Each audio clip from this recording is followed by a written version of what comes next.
And so the more that we're masking, the more that we're hiding, the more that we're like kind of depleting our capacity to do the things we actually do need to do. And that's kind of the recipe for burnout. Yeah. Wow. Today, it's your birthday. Not sure what that means. Let us introduce you to this powerful concept and our community. We are Helene and Christina, and our mission is to empower, teach, and remind women to celebrate themselves. Combined, we have over 35 years' experience as therapists in private practice. We come to you not as your therapist, but rather two women in this life stage with you, your friends. Our podcast promises to talk about the hard or uncomfortable topics in a way to empower you, laugh along the way as part of healing, and finding joy in life. What sets us apart? We leave you with gifts with each episode. Now that we're friends, let's make this official. We would love to help start your Thursday mornings, so make sure you follow the show wherever you listen and sign up for our free newsletter at yourbirthdaypodcast.com to receive the episode in your inbox weekly. Friends, I'm so excited about this episode because this week we are bringing my special friend and colleague to the conversation, Dr. Priyanka Rao, licensed psychologist. Dr. Rao has worked in clinics, universities, and private practice. She's a leader in our mental health community here in the Twin Cities as an expert in neurodiversity, particularly in the area of adult ADHD.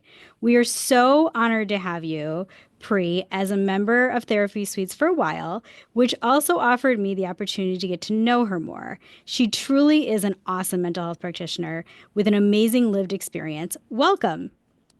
Thank you. Thanks for having me. It's a pleasure to meet you, Pri. As you may be aware, this is a two-part episode on ADHD. In our last episode, we offered some research, definition clarification to help our audience understand the diagnosis. Christina has shared about you and your experience, so we are thrilled that you have joined us to provide our audience with your wisdom and knowledge regarding ADHD with the It's Your Birthday podcast friends. Before we get started, we have to make the legal gods happy. So, as a reminder, this podcast is being offered for information only. It does not constitute a professional relationship. There may be information offered today that does not coincide with your knowledge, and we truly honor that. It does not mean that we are providing you with any mental health care within this podcast or outside of it. We truly are interviewing Dr. Rao to offer information and the opportunity to learn more about adult ADHD. Okay, now that we've shared that, let's get this episode started. Pri, can you share a bit with our audience about yourself, professionally and personally, whatever feels great to you to share? Sure. So I am a licensed psychologist. I have a private practice here in the Twin Cities called Asha Mental Health. We specialize in kind of culturally inclusive, neurodiversity affirming therapy and assessment services. And I specialize in adult ADHD and autism assessment. And then I'm also an ADHD and executive coach through my coaching and consulting business called Asha Coaching and Consulting. And so there I'm again specializing in kind of late diagnosed adults with ADHD, the folks that have made it through most of their life feeling like they're kind of holding on by a thread, or on the outside they look together, inside they feel like a hot mess. And so these are the folks that probably told themselves they were like lazy or beating themselves for not trying hard enough, or there being something wrong with them. And now they're starting to realize, oh, wait, this might actually just be ADHD. And so I have a couple of offerings through coaching, and I've got an Instagram channel. So the whole like adult neurodiversity ADHD world has become like kind of the center of my professional world. And then personally, I'm a late diagnosed ADHDer myself. So I got diagnosed in my 30s after I had my first kid. Toddler mom to two very rambunctious, very stubborn toddler boys, and dog mom too. So those are kind of the like personal bits that show up too, but the ADHD is both professional and personal for me. Wow. And so you've been so open, both professionally and personally, about being both BIPOC and neurodivergent. Can you share a bit about that and kind of how it works well together and how it maybe doesn't work well together, and being a woman in the mix of all of it and what it means for you? Sure, like let's just throw all the identities in there. Right. But I just So feel like our audience can so relate, totally. Yeah. I mean, most of us because are like, women are not just one thing. We're multifaceted, and that's some of your many wonderful facets. yes, for sure. So I am Indian. My parents are immigrants from India.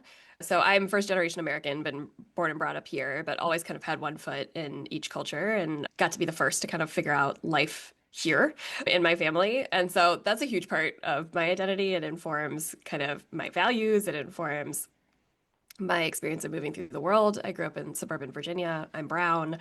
Like that's a piece of the experience too, of always kind of feeling different and out of sync with other people.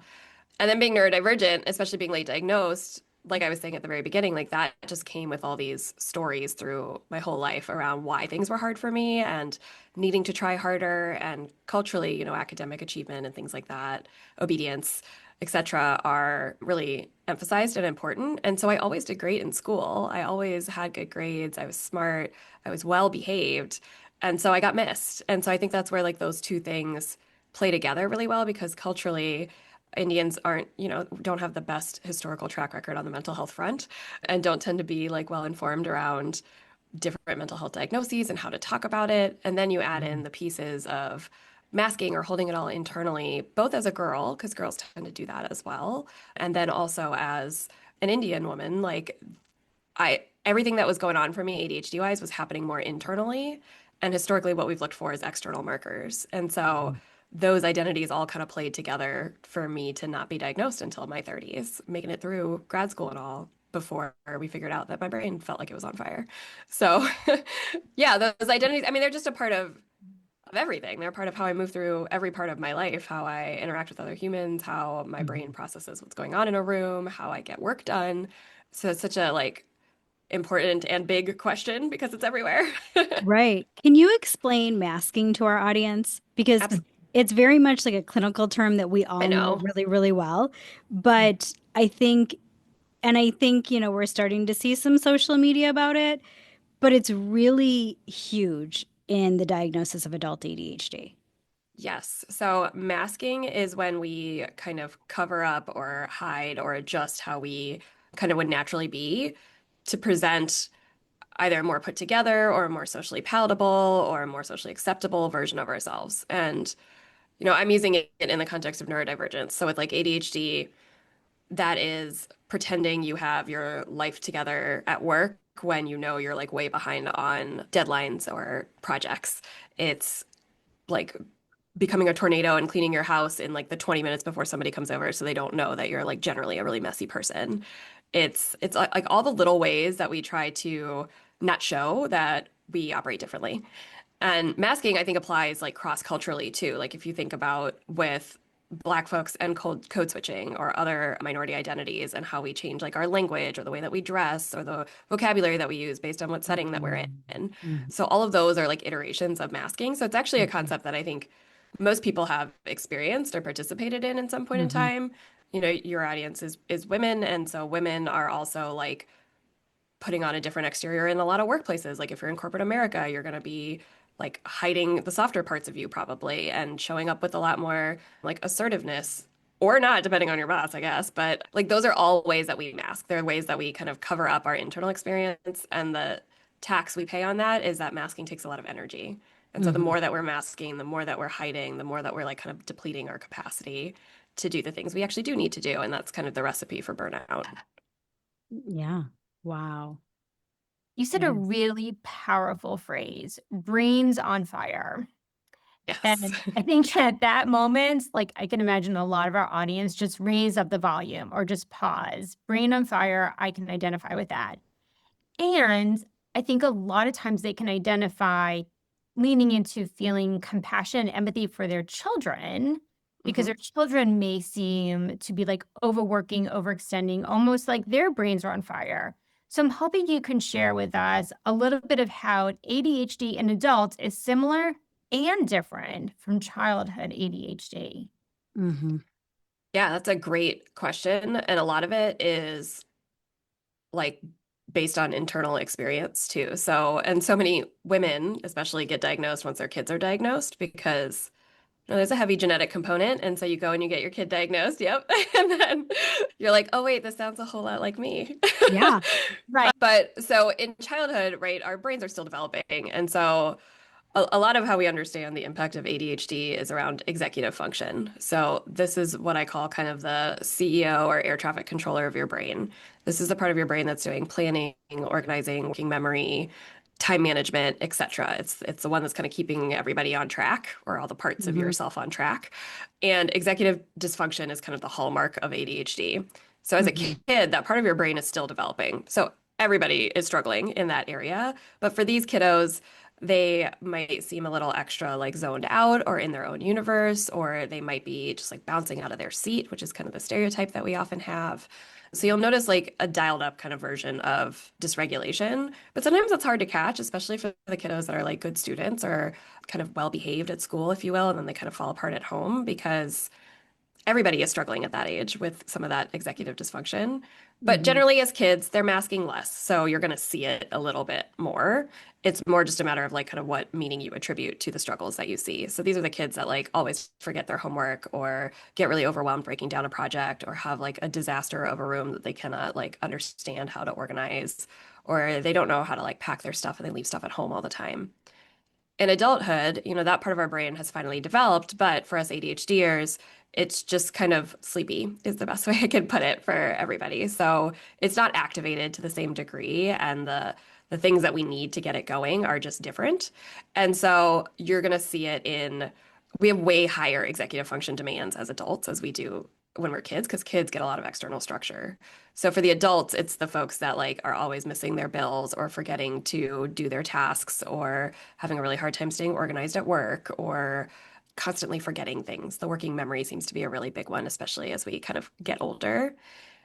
And for women specifically, so even as kids, we tend to internalize a lot of our experience of ADHD more than boys do. So we often like the stereotype of the bouncing boy in class who can't stay in his seat.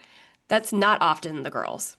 Some Right. girls are the hyperactive, but a lot more inattentive with girls. So it's a lot more of like the daydreamy girls, or the ones that are zoning out a lot, or the ones that talk too much. Like that's where the impulsivity shows up, which was Hmm. me. It was me. And so then like we get read as social. We get read as like imaginative versus like, oh, she's having a hard time kind of staying on task. And as we get older, that gets even further internalized. And so we get misdiagnosed with anxiety a lot Hmm. because all the things, all the tabs in our brain, all the things that are constantly spinning in our brain, that sense of overwhelm looks a lot like anxiety. And Hmm. so it's tricky to tease out. And that's why you want to work with somebody who actually knows what they're doing when it comes to ADHD, because for women, we aren't going to look like what you think stereotypically. We might be like me and Christina, right? Like we own our own businesses. We have employees. We've gotten our graduate degrees. We have families and husbands and lives, and we seem together. And Hmm. internally, I know, like I said, my brain was on fire. Like I was constantly overwhelmed. I had a million things going all the time. I didn't feel like I could get a grasp on what I needed to get done. And Hmm. that experience is a really common one for women. And especially if you are a mom, when you add on that like mom load, the mental load of motherhood, that is kind of like where all the systems that like mostly held us together with duct tape and glue kind of crack. And so that's why a lot of women get diagnosed in these like big life transitions. So it's like starting college when a bunch of structure drops off, or motherhood, or a big like job promotion, or for many women, perimenopause and menopause because of the hormone changes. Hmm. If I could just, I'm going to jump on for a second, Christina. I know you Yeah. gave a really great, like simple but powerful definition of masking. Can you do the same thing for executive functioning? Hmm. Yeah, so executive function, like I was kind of saying, is the air traffic controller in your brain. So it or the CEO. So it's the part of your brain that's organizing things like working memory, time management, prioritization, organization. It's kind of the like front part of our brain. So it's the part that develops last. And just like with an air traffic controller, if the air traffic controller is like asleep at the controls, like everything goes haywire, right? Like nobody lands on time, nothing goes where it needs to go. Everything is just a little bit extra chaotic. Or with a CEO, and you have a CEO that doesn't know what they're doing, your company isn't like functioning optimally. Like you're probably getting stuff done, but it might be a little bit jumbled or the priorities aren't clear.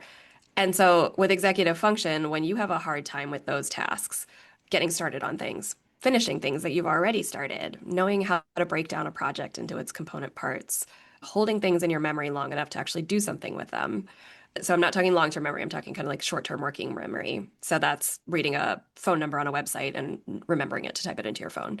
Those kinds of pieces, like when that part of your brain is struggling, those are the things that become like so hard for us. And that because we live in a world that's designed for neurotypicals that expects us to be able to do all those things kind of seamlessly, we Hmm. struggle and we have to kind of like figure out our workarounds to make those things happen.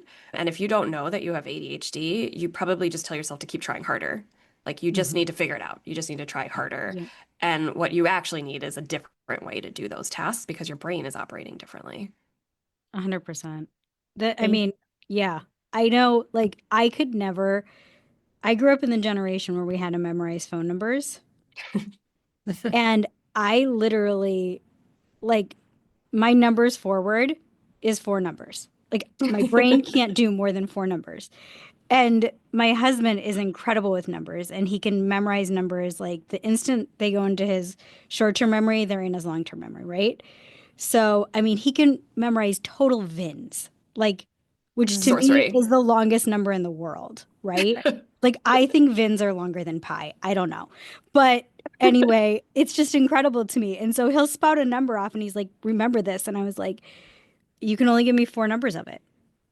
Like, I can only, and that when I was being interviewed and doing my evaluation for it, what that was one of the questions I was asked. And I was like, four. Four is my max.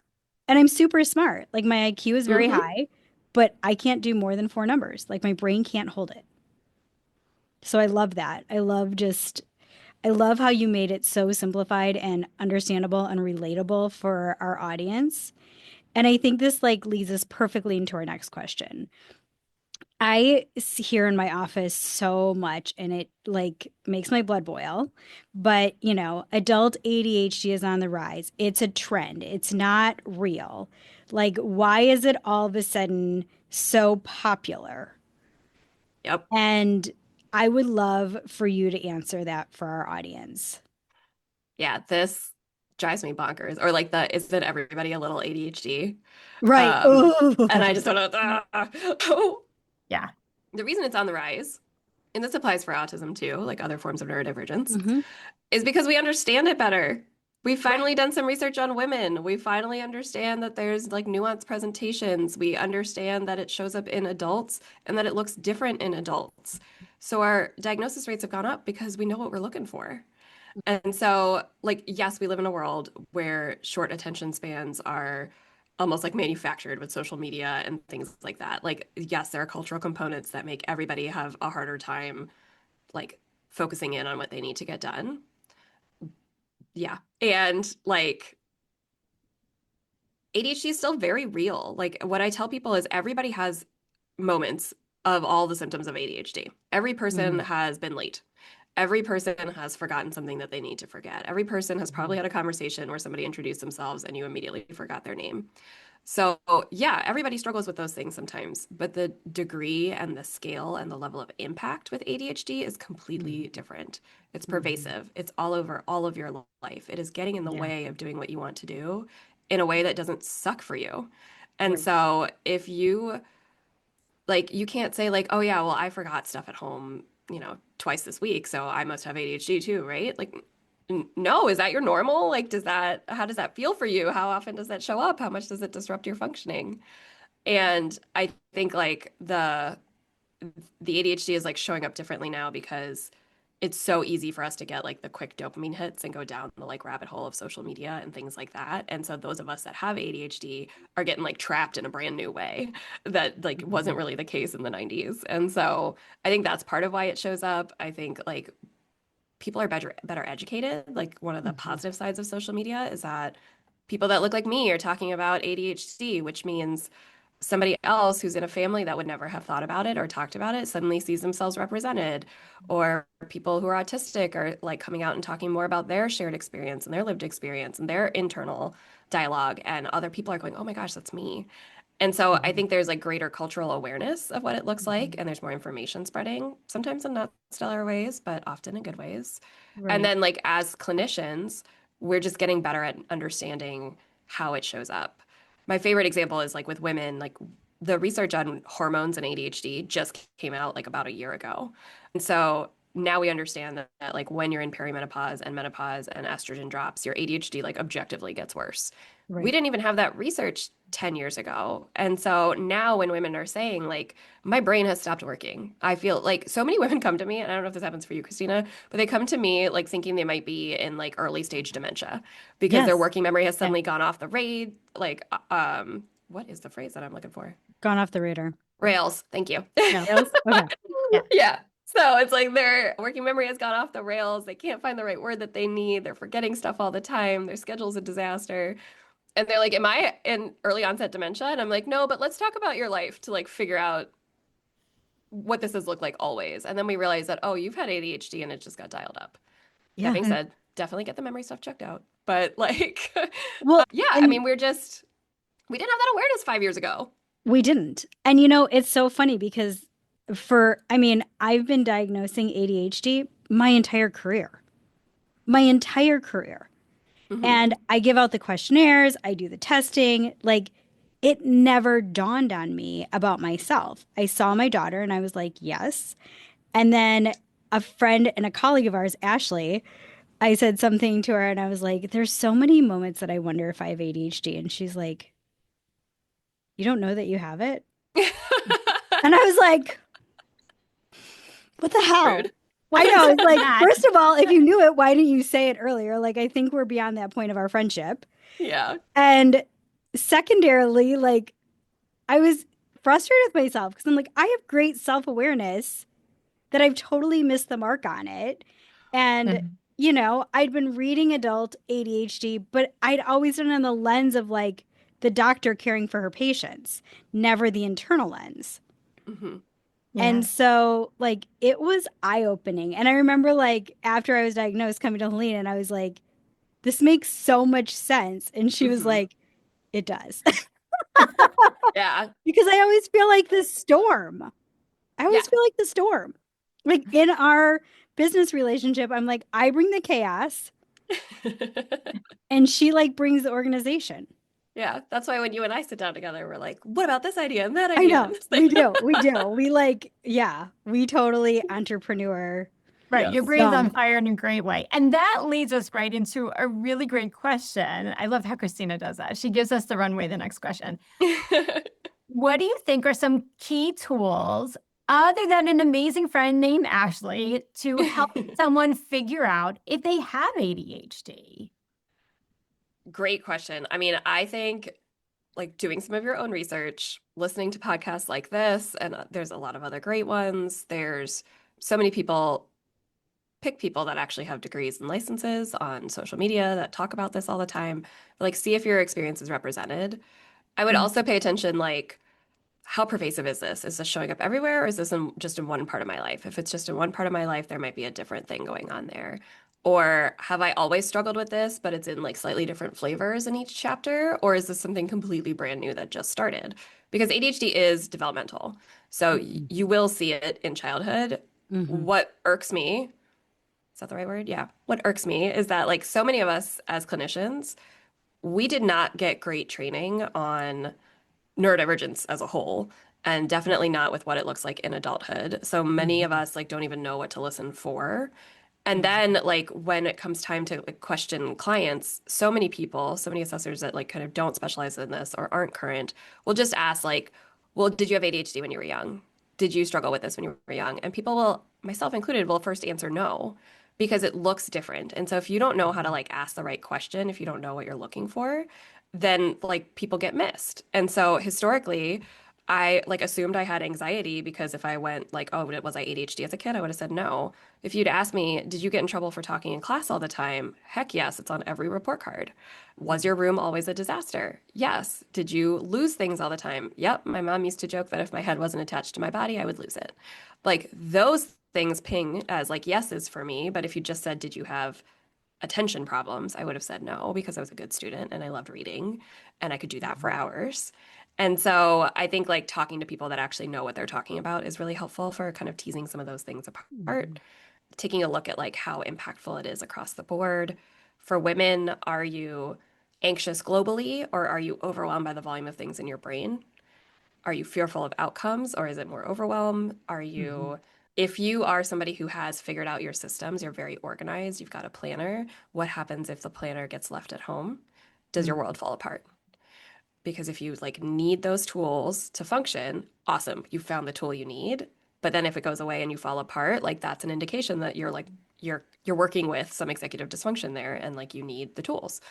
Mm-hmm. So it's a hard question to answer quickly, clearly, Yeah. but like there's so much good information out there now. There's so many great, like well-informed podcasts and books and things like that to explore that like my hope is that people will kind of start to understand a little bit more and like talk to each other more and realize that, oh, I'm not like bad at adulting. It's that like the part of my brain that adulting requires is struggling a little bit. Yeah. Yeah. Awesome. That leads us, and I think you kind of answered this, but anything that you would add as far as some obvious symptoms that are often unnoticed by people that are not mental health professionals? And I guess that question comes from the stem of like family members maybe supporting somebody or they're questioning their loved one that was recently diagnosed. I see that a lot. I have, older clients who are like, my adult child was just diagnosed with ADHD. They were a great student. Hmm. What did I miss in their childhood? Right. Or, or my spouse was just diagnosed. I think, they've started taking medication. Like, what did I miss when I picked my partner? That kind of a thing. What are some symptoms that go unnoticed? Great question. Okay. I think the big one for women is that anxiety getting conflated with the ADHD. Mm-hmm. That sense of like overwhelm of never knowing where to start or how to break something down, I think is one that people don't realize is ADHD. Mm-hmm. Mm. Time management, a lot of people don't realize that time is related to ADHD and that those of us with ADHD like literally perceive time differently. And so time blindness and always running late, no matter how hard you try and things like that. A lot of people don't realize that's an ADHD thing. I didn't realize that was an ADHD thing. I thought that was just like a my family thing. And turns out we all have ADHD. So time management, I think, is a big one that people don't realize. Having a really Mm-hmm. hard time just getting started. I know what I need to do. I want to do it and I can't do it. That's Mm. like such a classic ADHD thing that people beat themselves up for and don't realize is related to ADHD. Yeah, that's a really big one. Like, I have these huge forensic reports that I write, and my hardest part of the reports is literally starting it. Yeah. It is Yeah. starting it. I have Hmm. everything sitting here. I know Hmm. exactly what I want to say. I know exactly how it's going to look. I know my recommendations, but like forcing myself to sit down, open up my computer, Yep. pull up my letterhead, and start it is like paralyzing. It's a And that boring is task. huge. Yeah. Boring tasks don't light up our brains. And it's a boring task that's going to be about 20 hours. Yep. So it's like, oh, fuck no. Hmm.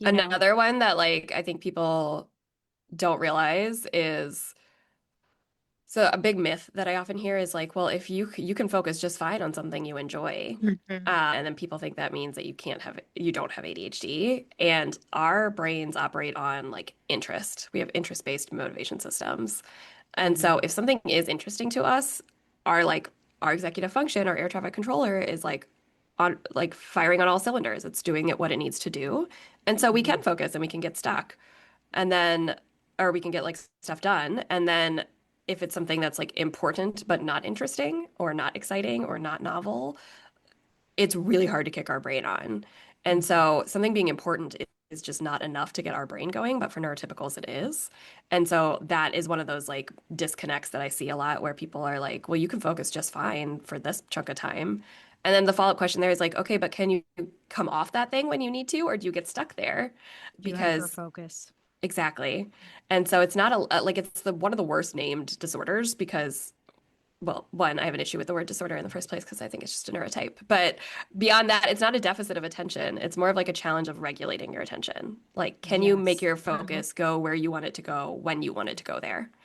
And that's kind of like the hallmark. And that's where like I think a lot of people get missed because they're doing something they really enjoy and they can focus forever. So they think that must not be the problem. Friends, that was a huge gift right there. Yeah. It's not an attention deficit. I want to repeat that, Pri. It is not being able to put your attention where you need to in the moment. And that's powerful. And I think that's the big key is Mhm. right there. You know, when you look back and you're reflecting on somebody you love, is that one of their hallmark behaviors or mannerisms? And that's the integral piece of Totally. ADHD. Yeah. Absolutely. Yeah. Can they switch gears? Can they start a task they need to do even when they want to do it? Right. And can they finish tasks? Like I think like unfinished projects is another good cue of Yeah. like somebody's always bouncing between a new hobby or a new project and they're getting all the things or they're starting it off and then it doesn't get finished. Like that's Hmm. another one of those kind of like commonly missed signs that there could be some executive dysfunction, some ADHD happening. Or they're And I think obsessed about finishing it. Like they have to finish it in that moment because there's a fear that it won't get done. Yes. and I think that's a big like complaint that sometimes I'll hear or read about women talking about their husband. Like they're in the middle of doing this, but next thing you know, they're going over here and like we're having people come over, but now they're cutting down the trees. Like they just get the thing done and then they feel like the nag. And it's that vicious cycle. But that could be a symptom that's showing up that it's not that they're dismissing you, it's not that they want to support you. It just perhaps there could be something going on within the Hmm. routine. Yeah. Hmm. Which Yeah. leads into like a quick question that we have. What is one or two things that you wish people would understand about someone they love who does have ADHD? My top thing is that they're trying really hard.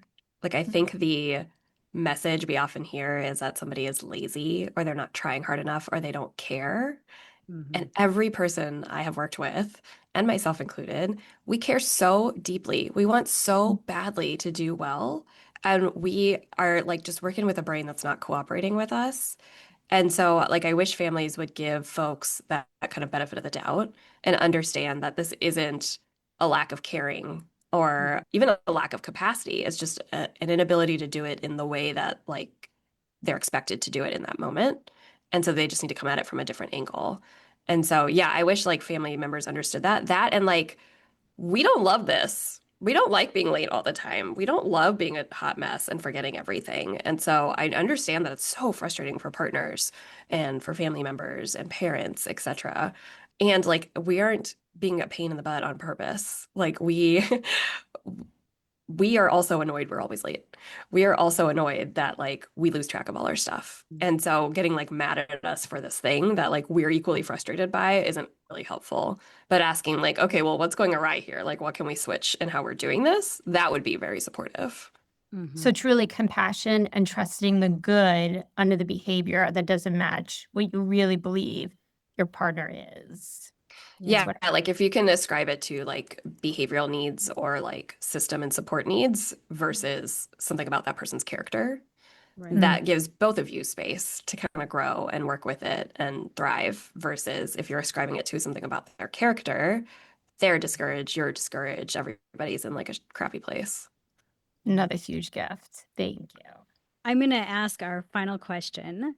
Are there any books, articles, or people that you recommend to be followed that would help our audience really learn about adult ADHD? Oh my gosh, so many. I actually have a resource list, so I can share that for you for the show That would notes if be you'd like, awesome. Yeah. because I have a massive list that I've gone through. Off the top of my head, Divergent Conversations podcast is one of my like favorites for learning about all kinds of neurodivergence. The I Have ADHD podcast is another great one with Kristen Carter. I'm looking at my bookshelf. Let me see. You also did Um, an awesome one with a previous person we had on our podcast about the ADHD tax. oh yeah, with Lindsay. Yeah, Yes, Lindsay Lindsay talked Conker. about, yep, we had an episode on the ADHD tax and like where ADHD hits our money. Looking at my bookshelf, Your Brain's Not Broken by Tamara Rosier is one of my favorite books. Also, she is hilarious. I had the fortune of meeting her last year. Extra Focus it's by Jesse Anderson, I want to say, is another like really awesome book because it's very action oriented. So it's like quick, easy read on like you're having this problem, here's what you do. And then putting in a plug for me, like my whole Instagram account is all about adult ADHD. So I talk about executive dysfunction. I have like a whole series on what all the executive functions are and how they show up. I'm regularly doing videos in which I do curse. So if you don't like cursing, don't follow me. Oh, we fucking swear all the time. Well, I do. Excellent. So I have an ongoing series called Why the Fuck Is This So Hard? Where I'm talking about like all the little things in our day-to-day lives that are so fucking hard when you have ADHD and we don't understand why. And so tons of resources there. And I've got lots of like kind of freebies and resource guides and things like that. So that's at Asha Coach, ASHA Coach. Awesome. Thank you so much for your time today, Dr. Rao. It has truly been a pleasure learning from you. Friends, we're going to give that plug again. If you want to learn more about Dr. Rao and her practice, you could find her at www.ashamh.com. You can also find her at www.asha-coaching.com and go to the Instagram handle. Remember, if you like the word fuck and you want to figure out how to get life working, if you're struggling with ADHD, she's your woman. We hope that you loved hanging out with her as much as we did. As always, friends, you can find us on Instagram, Facebook, LinkedIn, Pinterest, and YouTube, as well as our website, yourbirthdaypodcast.com. And don't forget, on Mondays, we do the gifts for the couch. Until next week, friends, happy birthday. Happy birthday.